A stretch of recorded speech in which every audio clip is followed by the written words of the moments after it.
Clément Ndiaye, vous dites que en fait, le candidat Diomaye, il est un peu différent du président Diomaye qui est confronté à la réalité du pouvoir. Est-ce que de ce point de vue, ceux qui sont le porteur du pacte doivent faire preuve de compréhension, de mansuétude vis-à-vis du président et lui donner du temps? Si vous dites les porteurs du pacte, c'est comme si le pacte appartenait à des gens. Le pacte n'appartient à personne. Ou alors le pacte appartient à tout le monde. Ceux qui pensent que les réformes institutionnelles sont essentielles, sont fondamentales au moment où nous sommes, doivent prendre le pacte et faire du plaidoyer pour sa mise en œuvre. Si les gens pensent que les réformes institutionnelles, ce n'est pas important et que peut-être que ce qui est important, c'est de renégocier des contrats de pétrole, c'est aussi une possibilité. Mais moi, je pense que le pacte, en tout cas les éléments de, disons, d'harmonisation ou d'équilibrage des pouvoirs me semblent essentiels dans un pays comme le nôtre, où finalement, le problème que nous avons eu depuis 1963, c'est qu'on a un président de type 5e République en France, alors que nous ne sommes pas la France et nous n'avons pas le personnel politique, le personnel intellectuel, ni l'histoire de la France. Et donc, du coup, cette institution de 5e République, on l'a avec un président de la 5e République, mais un président de la 5e République au Sénégal, il mettant à la source sociologique sénégalaise et il devient le roi. Du coup, c'est lui qui est au centre de tout ce qui marche c'est lui, mais tout ce qui ne marche pas aussi c'est lui. Finalement, tu te demandes même là à quoi servent les autres institutions. Parce qu'on a un régime où le président, c'est le bourg et le vomi, comme on dit, le roi et son adjoint en même temps. Donc je pense que le pacte de ce point de vue est une urgence, d'autant que ça ne pose pas de problème.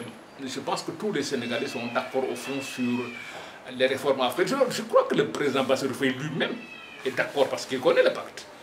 Mais comme je dis, peut-être qu'il y a des pesanteurs internes qui sont liées à la politique, qui sont liées à l'exercice du pouvoir, qui l'empêchent de faire ça. Macky Sall avait signé le pacte lui aussi. Hein. Mais avec réserve, avait-il précisé? Qu'il y ait réserve ou pas, il avait signé, il avait demandé à une commission de lui faire des propositions. Mais s'il n'a pas fait aussi la mise en œuvre, c'est parce que c'est très compliqué pour un président. Hein. Vous avez des gens qui n'ont pas intérêt à ce que ça change. Et ces gens, ils sont très forts dans tous les régimes. Oui. Alors, vous dites fort à propos que le pacte n'appartient pas à un groupe de personnes, mais plutôt à tous les Sénégalais. Alors, dans ce cas, est-il possible que dans les années à venir, pour les prochaines élections présidentielles, le pacte soit un argument mobilisateur de l'électorat? Je veux retourner un peu en arrière. Je pense que le pacte a été évidemment élaboré par un groupe de gens qui étaient représentatifs du Sénégal et tout. Je pense qu'ils n'ont jamais fait de communication sur le pacte. Je pense qu'on a estimé que c'est tellement bien qu'on n'a même pas besoin de faire de plaidoyer. Alors qu'aujourd'hui, quel que soit le document que tu as, il te faut faire du marketing pour ça. Je pense qu'on n'a pas associé les porteurs de voix, pas seulement les politiques, les rappeurs, les influenceurs, les journalistes, enfin, tous les gens qui peuvent en faire un champ permanent. Les gens parlent toujours du projet, sans même savoir ce que c'est. Il aurait été bon que les gens parlent du pacte, même sans savoir ce qu'il y a dans le pacte. Mais ça, on ne l'a pas. Et aujourd'hui, tu es en train de faire la promotion du pacte, et encore d'expliquer ce qu'il y a dans le pacte.